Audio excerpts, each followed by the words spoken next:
Hello and welcome back to our channel where I show you what we do around our campground as a family and what we do when we're not running our campground. So in today's video, I'm going to be showing you around our landscaping. We get lots of compliments on our landscaping and how well we look like we're taking care of it, which we do. But I just want to show you all of the flowers and different things that I put into our landscaping and why I chose some of the specific things. So let's get started. So right here behind me, this is the very entrance off of the main road coming in. You can see our sign right back there. And then we have this little section right here. So we do have a boulder here, but then I have been trying to plant alyssum here. It's a really pretty, dainty, low ground cover flower that is only an annual, so it does have to be planted every year.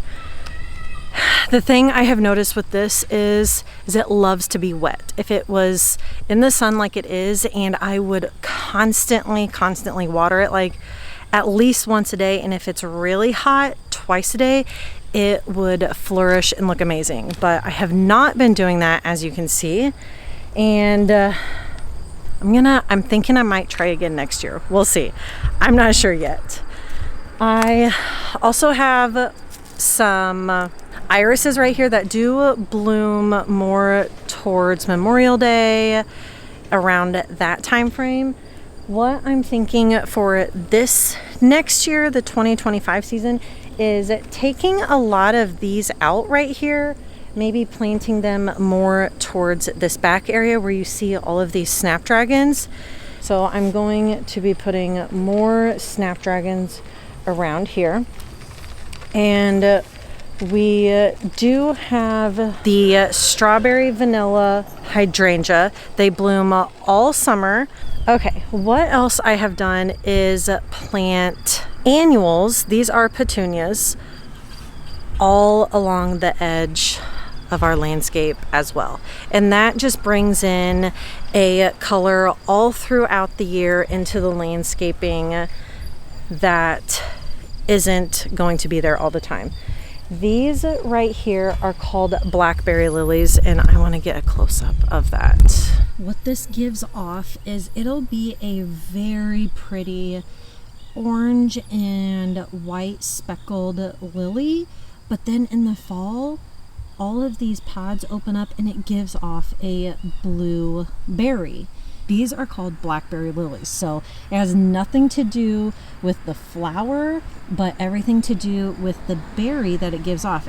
The person that recommended this to me was Kara at Anderson Landscape and Greenhouse in Warsaw, my local town. I had told her when she was helping us design this landscape, I want stuff that is transitional for all seasons. And she said this because it gives off those blackberry like seeds at the end of their blooming season, and that you can use in cut flower vases as well. And I was like, that was another thing that I really wanted her to focus on when helping lay this out, was I want things that I can put in flower vases. Well, up here in this kind of corner, so have some pink hollyhocks. I'm not sure I'm going to keep those there. Me and another landscape designer, Josie, decided that these would probably do much better with a spot that is not going to get as much wind.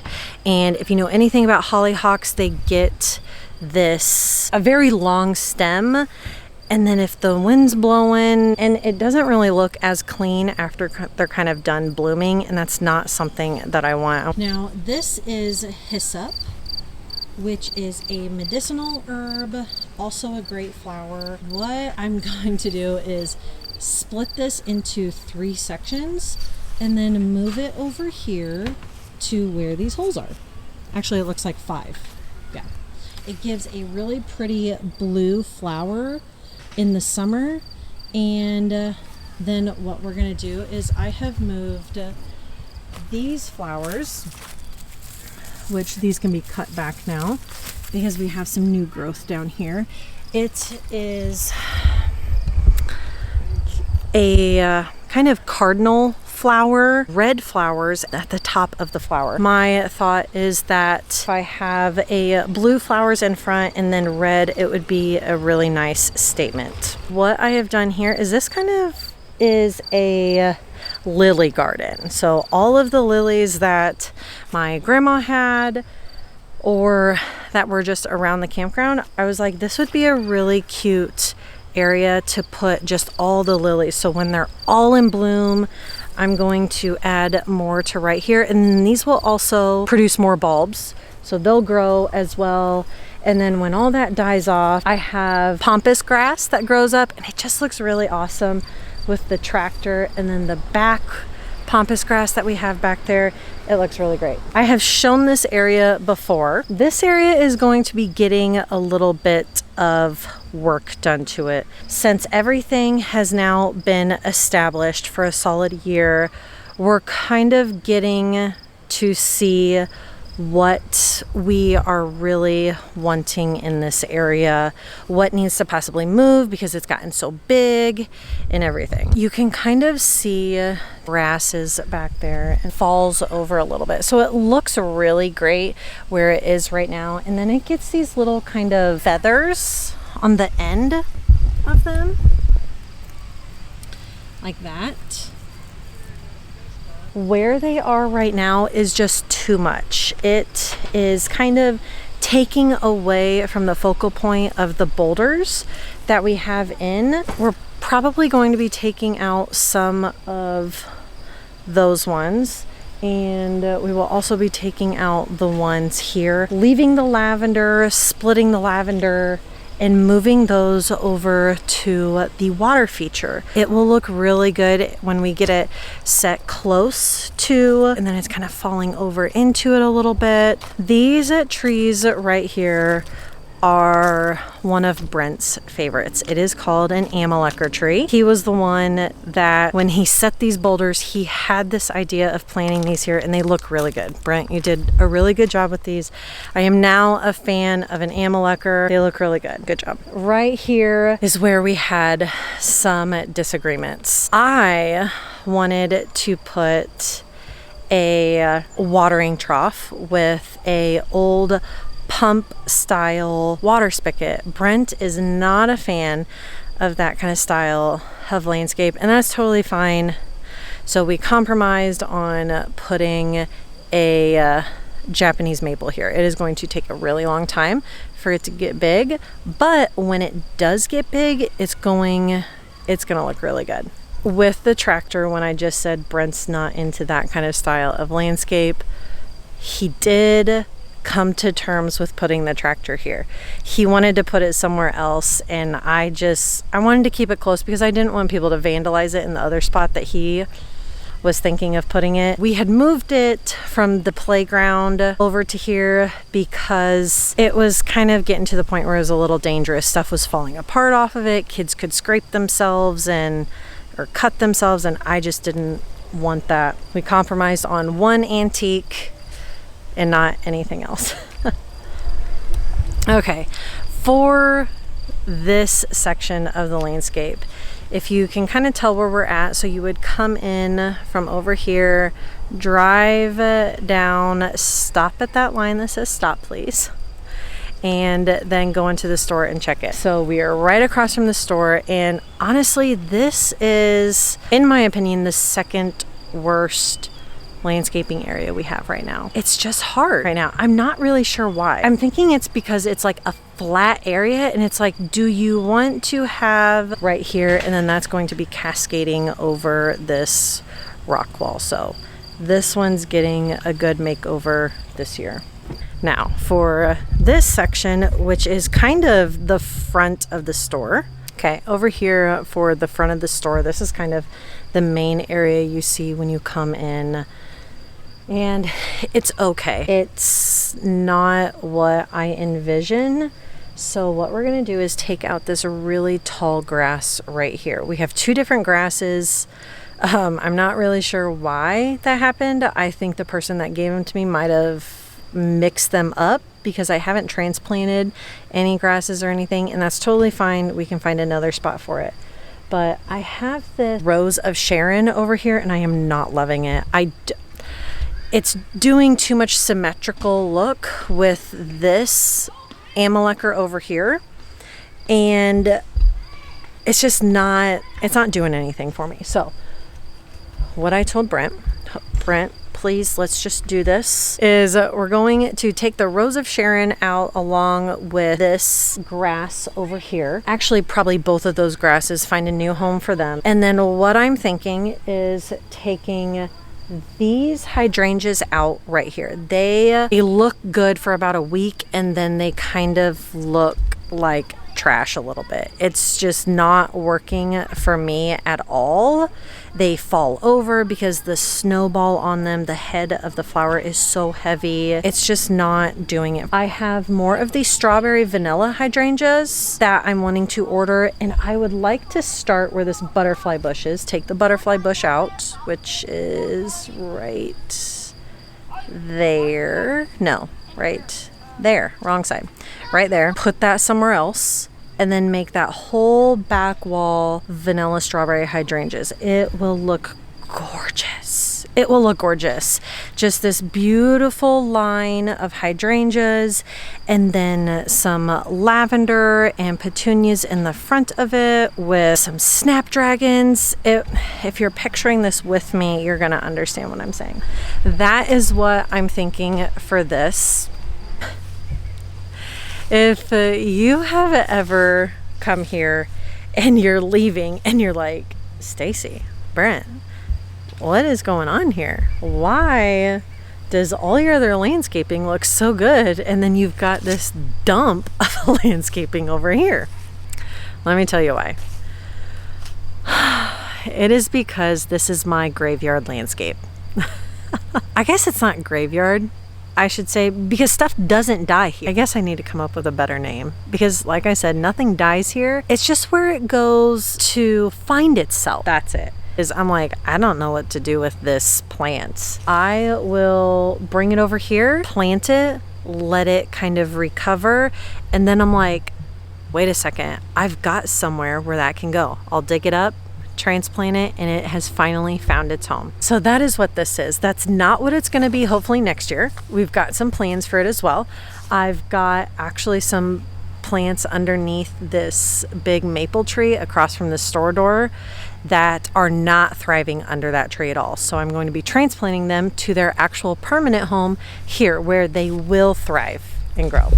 So that's kind of all these other areas around the campground right now. Now for the best part of the landscaping.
I just gave you a little walkthrough, quiet tour of the garden area, and I hope you enjoyed it.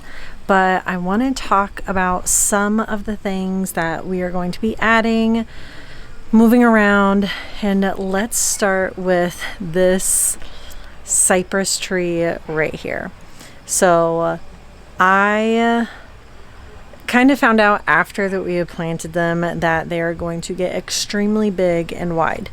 And we moved it from over here behind this ivory silk lilac tree. And so we're only going to be keeping the two there, and we will have to prune them to get them to do what we want. But before it got any bigger than what it already has since we put it in, I figured it would make a great little addition right over here. It will kind of block the propane tank a bit, and I took some of the very dry looking Gara that I had over behind that other bench over there. So those are some of the things that I have moved recently, but everything else really is kind of staying the same except for those grasses, which I did talk about. Those are annuals, so they will not come back next year. We are going to be putting that other kind of grass right there, adding it along this area as well, right where these really pretty elephant ears have grown, but those also are annuals, so they will not come back next year. Along with this grass and those little grasses up there, they will not be coming back. But what we have decided we're going to do is put some of the petunias there for next year. So I want to always just have that really bold pop of color in our landscapes, and that's going to do it.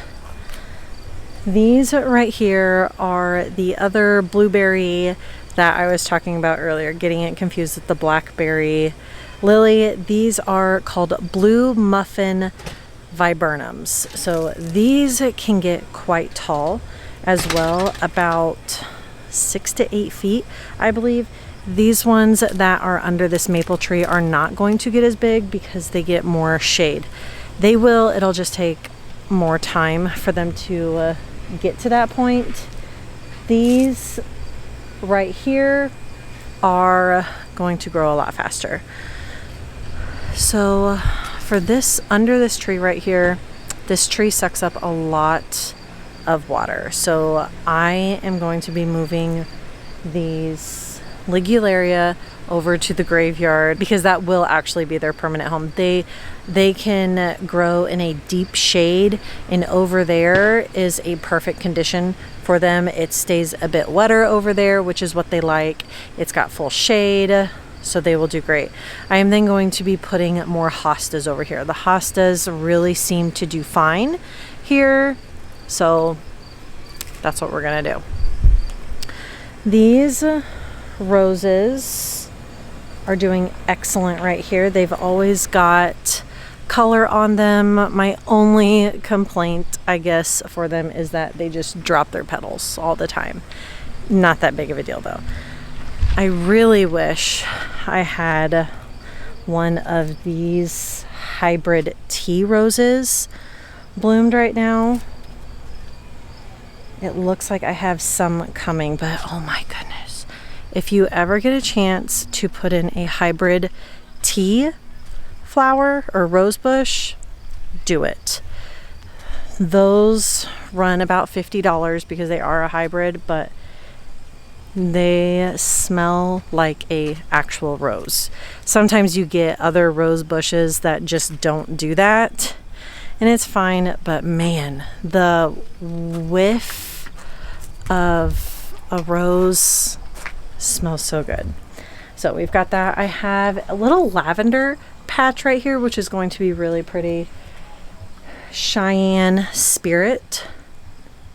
coneflowers, which are excellent. They come up in multiple different colors, all in one plant. And then when those start to grow together, because they do, it is more of a root, so they will continue to grow and get more. That'll look really pretty. I've got some corabels underneath these 3 Amelanchier trees.